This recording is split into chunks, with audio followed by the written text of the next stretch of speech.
pagtulong natin ay nasa pangalan ng Panginoon. Siya ang lumikha ng langit at lupa. Ating ipahayag ang ating mga kasalanan sa Diyos. Ang ating Diyos ay Diyos na mahabagin at mapagpatawad.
Mapalad ang tao na pinatawad na yaong kasalanan at nalimot na rin ang kanyang nagawang mga pagsalangsang. Mapalad ang taong sa harap ng Panginoon ay di na pinararatangan ng kasalanan, dahilan sa siya ay hindi nanlilinlang.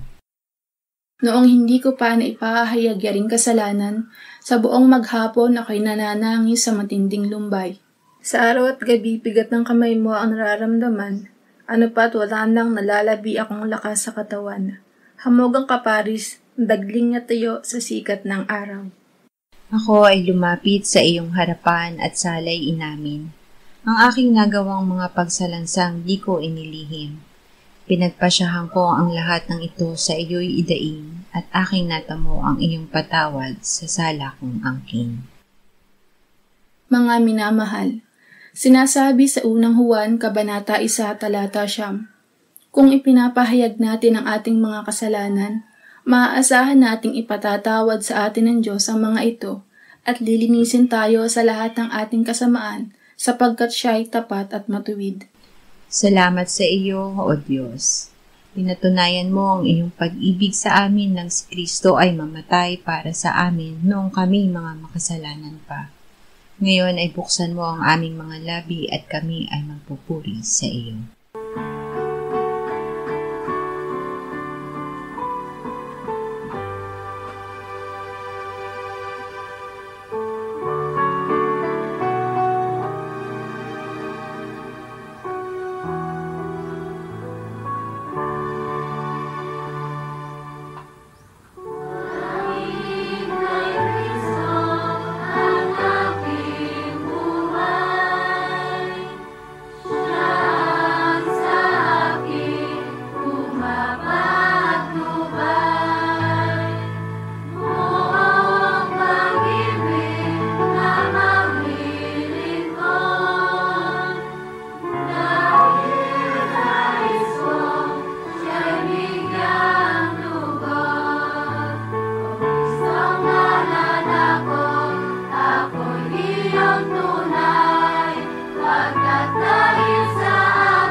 Isayas 12:1-4.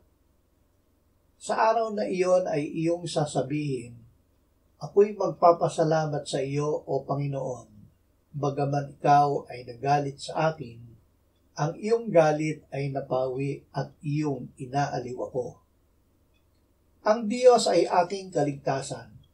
Ako'y magtitiwala at hindi ako matatakot, sapagkat ang Panginoong Diyos ay aking kalakasan at awit, at siya'y naging aking kaligtasan. Kaya't kayo'y iigib ng tubig na may kagalakan sa mga balon ng kaligtasan. At sa araw na iyon ay inyong sasabihin, magpapasalamat ako sa Panginoon, kayo'y tumawag sa kanyang pangalan, ipaalam ninyo ang kanyang mga gawa sa mga bansa, ipahayag ninyo na ang kanyang pangalan ay marangal. Tagapagligtas at kaligtasan. Ang Panginoong Diyos na ating tagapagligtas ang mismong ating kaligtasan. Ibinigay niya sa atin ang kanyang anak. Si Jesucristo ay naparito upang iligtas ang mga makasalanan. Siya ay namatay para sa ating kasalanan, inilibing, binuhay na muli, iniakyat at iniluklok ng Ama sa kanyang kanan sa langit. Sa pamamagitan niya ay ibinigay sa atin ng Ama ang Espiritu Santo. Tayo ay may buhay na walang hanggan dahil ang Diyos na ating tagapagligtas at kaligtasan ay nananahan sa atin. Awit 32, 3-5. Nang hindi ko ipinahayag ang aking kasalanan, nang hina ang aking katawan sa pamamagitan ng aking pagdaing sa buong araw. Sa araw at gabi ay mabigat sa akin ang iyong kamay, ang aking lakas ay natuyong gaya ng sa init ng tag-araw. Kinilala ko ang aking kasalanan sa iyo at hindi ko ikinubli ang aking kasamaan. Aking sinabi, ipahahayag ko ang aking paglabag sa Panginoon, at iyong ipinatawad ang bigat ng aking kasalanan. Pagsisisi at kapatawaran. Isinisilay sa atin ng Diyos ang kanyang liwanag upang makita natin kung mayroon tayong kasalanan. Pinupukaw sa atin ng Espiritu Santo ang pagsisisi upang aminin natin at ipahayag sa Diyos ang ating kasalanan. Ipinapaalala niya sa atin na si Jesus ang anak ng Diyos na namatay para sa ating kasalanan. Kung ipinapahayag natin ang ating kasalanan, ang Diyos ay tapat at matuwid. Tayo ay kanyang patatawarin at lilinisin sa lahat ng kalikuan. Hindi na niya tayo paparatangan ng kasalanan dahil nilibot na niya ang lahat ng ating kasalanan. 2 Korinto 5:17-19 at 21. Kung ang sino man ay na kay Kristo, siya ay bagong nilalang. Ang mga lumang bagay ay lumipas na, tingnan ninyo, ang lahat ay naging bago. Lahat ng ito ay mula sa Diyos na tayo'y pinagkasundo niya sa kanyang sarili sa pamamagitan ni Kristo at ibinigay niya sa amin ang ministeryo ng pakikipagkasundo. Sa makatuwid, kay Kristo ay pinagkasundo ng Diyos ang sanlibutan at ang kanyang sarili, na hindi ibinibilang sa kanila ang kanilang mga kasalanan. Para sa ating kapakanan, ginawa niyang may kasalanan siya na hindi nakakilala ng kasalanan, upang sa kanya tayo'y maging katuwiran ng Diyos. Diyos ang gumawa. Ang Diyos ang gumawa upang ipagkasundo tayo sa kanyang sarili. Hindi lamang niya tayo pinatawad at nilinis sa mga kasalanan. Tayo ay inalis niya sa kadiliman at inilagay sa kaharian ng liwanag kay Kristo at ginawang mga bagong nilalang. Nangyari ito dahil ginawa niya si Kristo ang walang kasalanan na maging kasalanan upang sa Kanya tayo'y maging katuwiran ng Diyos. Si Kristo ang matuwid na inialay ng Ama na handog sa ikapagpapatawad ng kasalanan ng sanlibutan. Lucas 15:20-24. Siya'y tumindig at pumunta sa kanyang ama. Subalit habang nasa malayo pa siya, natanaw siya ng kanyang ama at ito'y awang-awa sa kanya. Ang ama'y tumakbo, niyakap siya at hinagkan. At sinabi ng anak sa kanya, Ama, nagkasala ako laban sa langit at sa iyo. Hindi na ako karapat-dapat na tawaging anak mo. Subalit sinabi ng ama sa kanyang mga alipin, dalhin ninyo rito ang pinakamagandang kasuotan at isuot ninyo sa kanya. Lagyan ninyo ng singsing ang kanyang daliri at mga sandalyas ang kanyang mga paa. At kunin ninyo ang pinatabang guya at patayin ito, at tayo'y kumain at magdiwang. Sapagkat ang anak kong ito ay patay na at muling nabuhay. Siya'y nawala at natagpuan. At sila'y nagsimulang magdiwang. Nananabik na magpatawad. Ginamit ng Panginoong Hesus ang ama ng alibughang anak na larawan ng Diyos Ama. Kahit hindi pa nagbabalik ang anak, ang ama ng alibugha ay naghintay sa kanyang pagbabalik. Hindi niya hinintay na makalapit sa kanya ang anak. Siya ang tumakbo, yumakap at humalik sa kanya. Hindi niya isinumbat ang kasalanang ipinahayag ng anak. Agad na pinasuotan niya siya ng bagong damit, pinalagyan ng singsing ang daliri at sandalyas ang kanyang mga paa. At sila ay nagpista at nagdiwang. Napakalaki ng kagalakan ng Diyos sa mga makasalanang nagbabalik loob sa Kanya. Ito ang dahilan, sila ay mga patay na muling nabuhay, na nawala at natagpuan. Ang ating tagapagtanggol. Ang mga bagay na ito ay isinusulat ko sa inyo upang kayo'y huwag magkasala. Ngunit kung ang sino man ay magkasala, tayo ay may tagapagtanggol sa harap ng Ama, si Jesucristo ang matuwid. Siya ang kabayaran para sa ating mga kasalanan, at hindi lamang para sa atin, kundi para din sa kasalanan ng buong sanlibutan. Hindi sinugod ng Diyos ang anak sa sanlibutan upang hatulan ang sanlibutan, kundi upang ang sanlibutan ay maligtas sa pamamagitan niya. Ang sumasampalataya sa Kanya ay hindi hinahatulan. Sinabi ng Panginoong Hesus, hindi ako pumarito upang tawagin ang mga matuwid, kundi ang mga makasalanan tungo sa pagsisisi.